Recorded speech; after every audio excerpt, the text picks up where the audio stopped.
If you are a writer and a plotter and you like to do those crazy outlines, this video is totally for you. I'm going to share my favorite ways to plan, outline, and plot your story using tarot, of course. This is one of the videos in the Tarot for Writers series. If you are someone who is not a plotter, meaning you're a pantser or discovery writer, or just the idea of outlining and plotting out a story, it just does not sound like fun to you, that's okay. You will get stuff out of this video as well, but the next video in the Tarot for Writers series is also geared 100% towards discovery writers, so there will definitely be some information there to help you out. In this video, I'm going to share my favorite tips for outlining and organizing information using tarot. So this is a little bit about brainstorming and coming up with ideas and how to use tarot spreads to sort of find fun things to write about. However, it's really about how to come up with ideas that are then useful and organize those ideas into some sort of plan that we can then use to tell a great story. All right, I am Angie Green from The Simple Tarot, and The Simple Tarot is all about helping you learn how to read tarot cards and then use those cards so you can use them in your life, whether that's for self-care and personal development, just having a little fun, or using them specifically for creativity, like we're doing here to tell better stories in this video for the Tarot for Writers series. So I am also a writer. I write fiction under a secret pen name, but I have got this multi-step process that's really organized into a system. It involves checklists and highlighters and color-coded things and a spreadsheet, and that is how I tell stories. And I know that is whacked and insane. I do not expect, nor will I teach anyone else how to do it that way. This type of organized craziness really works well for me, my personality, and my brain. Just in my life, I really love to plan and strategize and organize information. It's one of the reasons that I really love organizing my stories before I start writing them. But there are plenty of other benefits to plotting, even if you don't plot quite to the same extreme level that I do. So one of the things that's touted most often is that plotting and creating an outline before you tell your story, it tends to be a little bit more efficient and take less time for most people. This is not for all people, but for the people who this works for, it works really well. When you plot before you write the story, you're able to see clearly the structure, the subplots, your character arcs, and you can see your plot holes really clearly, and you see them in this shortened outline. You don't have to read through a 250-page book to find all of these things. Instead, you're just really looking at a 25-page outline that takes so much less time to find the problems and to fix them. Also, when you're doing that first draft writing, you've got your outline and now you're putting the actual words down. Those words tend to come much faster because you're not making decisions for the most part as you write them. A lot of your story decisions and your character decisions and such have been made ahead of time. So when you're writing, of course, you're making some decisions. They're just not the same big decisions that you were making earlier. Another benefit that's really not talked about, but I really like this, you can always deviate from those decisions you've made earlier. Of course, you can change your plan. It's just, it's a plan. It's not set in stone. But when you deviate during that first draft stage, you know how it affects your outline. You know how it affects the story, and you're able to plan for that and make those changes again in outline form. So even if you do want to go in a new direction, your outline tells you how that new direction will affect the rest of the story and what you need to change to make that new direction actually work.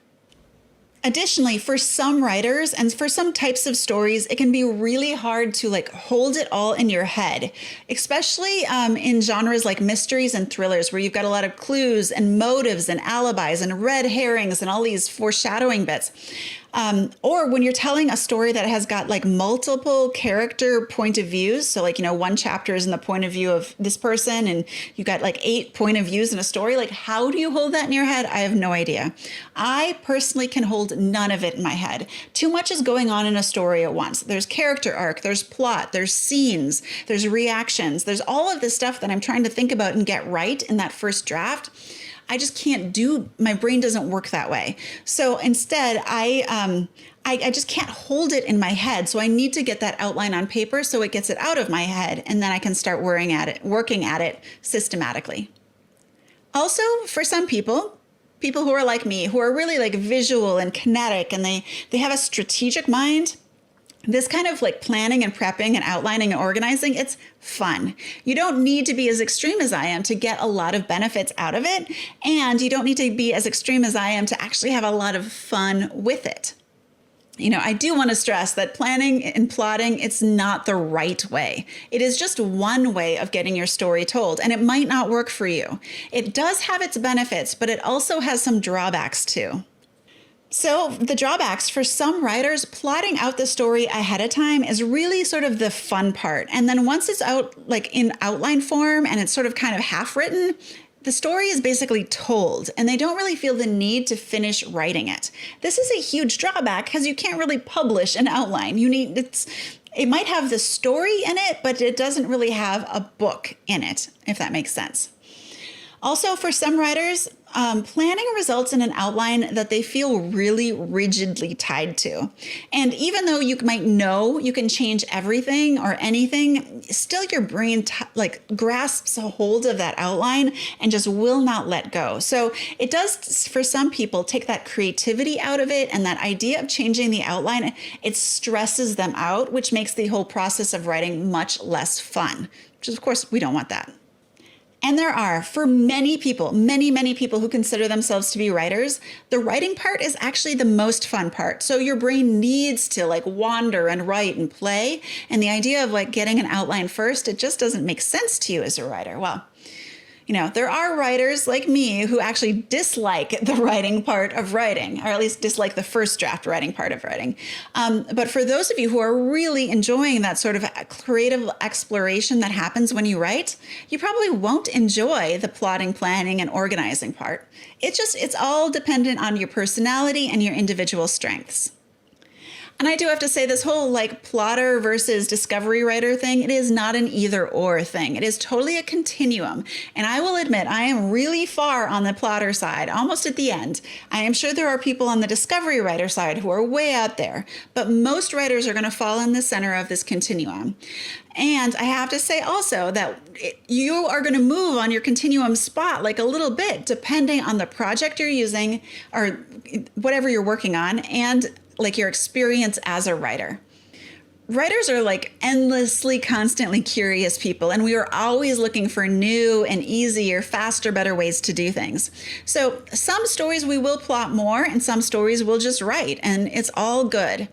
I do have to say, chasing that rabbit hole of faster, better, easier, it's much more about identifying your own unique personality and your strengths than it actually is about finding the best way to do it. So who cares if it works for someone else? What's really important is the process that works for you. All right, for the rest of this video, though, I'm going to assume you're either curious about or willing to try out a spot on Team Plotter, and you're going to use your tarot cards to make the writing, the plotting, and the process of creating a story much more fun. But let's take a step back and talk about what is plotting exactly. And remember, this is different for everyone, but basically plotting is coming up with the main scenes of your story and making sure that they line up with the main story structure plot points. That's it.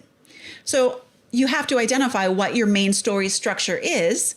You have to know what those story structure plot points are, and then you need to create your scenes, or at least enough scenes to get you started writing, whatever enough means for you. And that's all that plotting is.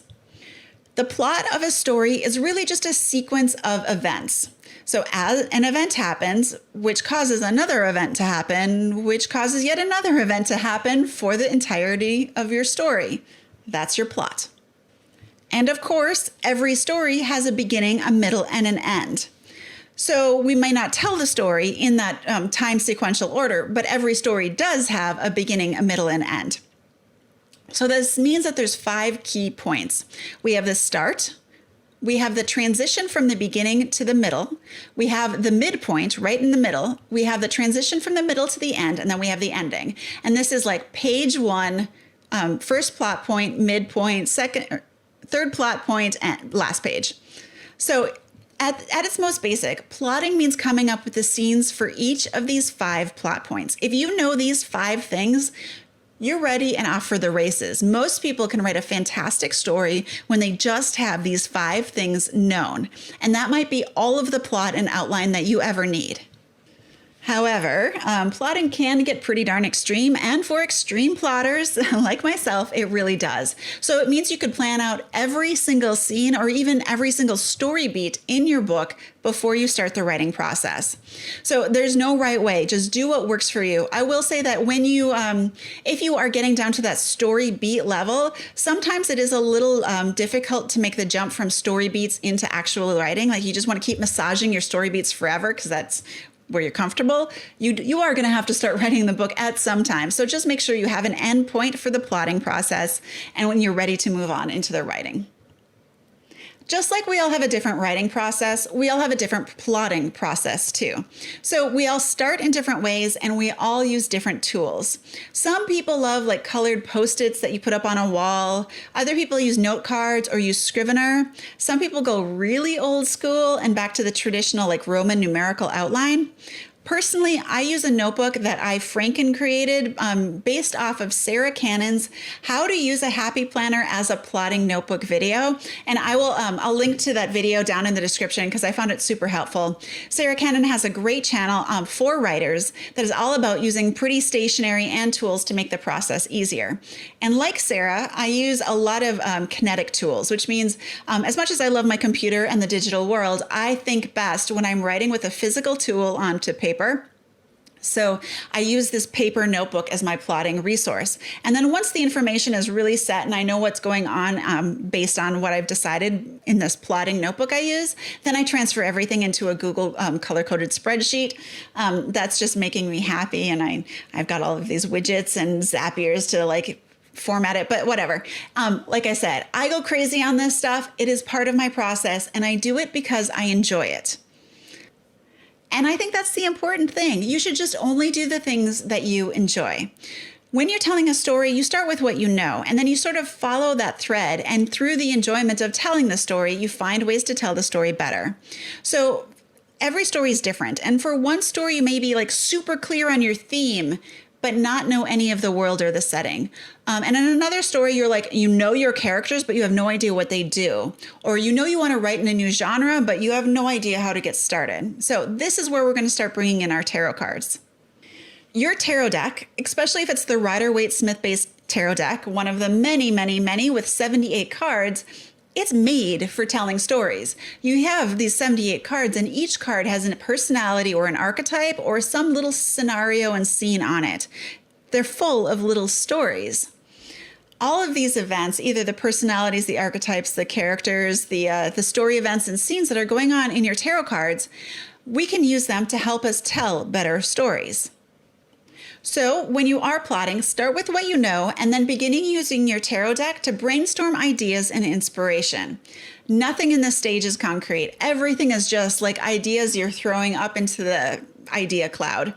You want to write them all down or track them somehow or collect them in whatever way you collect ideas, because you want your ideas to sort of mingle and play and rub up against each other in your brain, because that friction comes up with stronger and more interesting ideas. I like to start with laying 3 cards down just to see how they interact. No spread, no plan, just 3 cards. And I journal a little bit about it, and then I start adding more cards, 1 card at a time, until I feel like I've gotten enough information and it's complete, or until I get bored. But basically, I start with 3 cards, but I do direct them towards a direction. So if I'm struggling with characters, I might ask about my character's personality, or about their wound and their flaw and the character arc they need to do. If I'm struggling with world building and setting, I'll get out a deck that's similar to the genre I'm writing in, and I will use the images on those cards to start triggering ideas about possible locations or world building ideas. I do this all of the time when I'm brainstorming plot points, individual scenes, character personalities, the character arc, wound, flaw, motivation, need, goal information, when I'm looking for additional conflict, when I'm trying to make things harder on my protagonist, when I'm looking for plot twists or setting ideas, like literally everything. I use my tarot cards to at least help me come up with some ideas. One of the things I like to do if I'm super early in the process, like I kind of know the genre, I have a couple ideas, but I really don't know how I want to take it, I'm just going to play with like a little mini blurb using a 6-card tarot spread like this one. And this is based roughly on the Save the Cat logline, but basically one card represents your hero, one is the external goal that's early, one is the inciting incident, one is your real story goal, one is the antagonist and the stakes. And you read this as just like the log line. The hero wants their external goal, but when the inciting incident happens, the hero must story goal against the antagonist or else the stakes. And so you just fill in the information coming from your tarot cards. I find that this helps like really early when I'm just kind of out of ideas and I don't know which direction to go. And I might do this a dozen times, coming up with maybe 10 good possible ideas, mixing and matching everything. It's also fun to like mix in Cards Against Humanity cards in here or some other card decks, Oracle cards, just because you can get some pretty ridiculous information. None of this is going to be an actual story I write. Like this 6-card mini blurb half logline thing, a lot of the times it's ridiculous, but it does work as a really useful tool for sparking new ideas and possibilities. Now, in my fiction, I know which genre I write in. I know my world because I've spent a lot of time there. And I also have generally a little bit of a story idea, either because it's been something that's been in my brain for a while or it's the next logical book in the series. But I always build my characters first. And then I usually write positive character arc stories. So I love using tarot for creating this flaw, wound, need, goal, motivation arc of my protagonist and sometimes the antagonist. I've got a whole nother video in this Tarot for Writers series specifically about creating characters. But I'm going to go over just a little bit about how I use this in relation to plotting. Because I am almost always writing these positive character arc stories, this means I'm telling stories where the protagonist is overcoming some limiting belief that they have at the beginning of the story, and the growth that they're doing is really closely interwoven to plot events. And I'm using that character arc then to help me brainstorm the plot points, the major plot points of my story. Now, I don't write romances, but romance makes a pretty easy example. So if I had a protagonist in a romance and who has this limiting belief that all men cheat, this is going to define the character arc at the beginning of the book, at the midpoint of the book, and at the ending, as well as those 2 other plot points that separate the transition between Act 1 into Act 2 and Act 2 into Act 3. Now I know what this like flaw or wound is. I can use my tarot cards to brainstorm ideas and scenes that are going to help illustrate this flaw and wound and illustrate the scenes that are necessary to show that this protagonist grows from all men cheat to this man is faithful and I love them. So we've got 5 major plot points that I'm going to use this character arc and my tarot cards for. The opening scene always asks a yes/no question related to the plot or the theme of the book. Since my question is related to a romance, the question could be, do all men cheat, or will this protagonist learn that some men are faithful? That's a great question. And now I can use my tarot cards to help brainstorm scenes, scenarios, and situations that would show this protagonist in the opening of the book believing that all men cheat, or something related to the wound that brought this protagonist to the place where they believe that all men cheat. Now, the first plot point is the transition between Act 1 and Act 2. And this is where something happens to the protagonist and then they make a choice.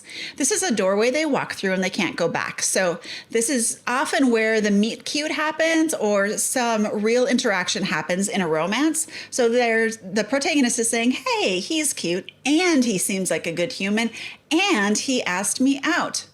I'll say yes. Not terribly creative, but obviously you could use your tarot cards to help you come up with a better meet cute or a better scenario for this plot point, transitioning into the fun and games of this Act 2. And then right in the middle of our story, we have our midpoint. This is where something that happens to our protagonist and they experience something sort of like a mini death. And this could be a physical, professional, or psychological low point for them. Their old self of this limiting belief in this wound, it's beginning to die away and they're beginning to recognize their flaw. They aren't ready to change the flaw, and maybe they do see a little bit of how this flaw has impacted their life, but they also see how their actions or their lack of actions have been causing harm to themselves and others, so they decide to take action from this point on in the story. And then in a romance, this might be, hey, that was awesome, but it was only awesome because I let down my guard. Maybe if I get to do that again, things will even be better, and I'll let my guard down next time, and this will be so much. You get the idea.